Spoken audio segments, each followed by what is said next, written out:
value on paper versus real value are two worlds and two realities. Huh? Value on paper is what society records, labels, or even assign to you. Things like your CV, your degree, your job, your title, your salary, social status, like likes, followers, clout, your net worth, academic, grades, awards. I mean, name them. It is quantifiable. It is measurable, and most importantly, it is contextual to a particular system, that is. In schools, jobs, or even formal institutions, value on paper is what gets attention. It gets access and often opportunities. It's what can be manipulated. It can be increased, it can be exaggerated, or even downplayed, depending on agenda, or even bias or strategy. But here's the truth.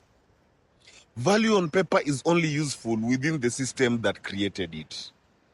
Outside that structure, like in real life, in authentic relationships, in the mirror, what matters more is real value. What is real value? Real value is the depth of your being. It's who you are when nothing is written, ranked, or even approved. It's how you think, how you treat people, how you show up, how you grow, and how you give.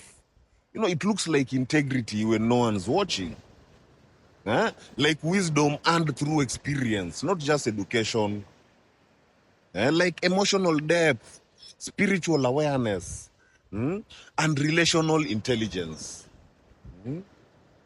Knowing your worth even when you are undervalued on paper. This value can't be bought. It can't be revoked or even fabricated. Because it is yours to define, not for system to measure. There's a big danger of chasing only value on paper.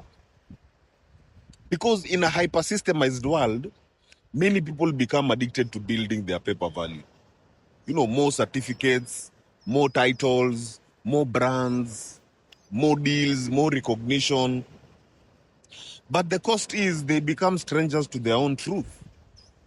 They chase external approval and forget their inner fulfillment. They feel empty despite achievements because the value they're building is not grounded in self-awareness. The tragedy is not having paper value. It's confusing it for your entire worth. When you let institutions, cultures, or even algorithms define your value, then you become enslaved to their rules. But when you reclaim your real value, then you become free, And I am not saying that balance is not possible. Balance is possible, but prioritize what is real. Yes, paper value can open doors. It plays a role in systems that govern society. But never let it override your emotional maturity. Your clarity of purpose. Your self-trust and inner compass. Real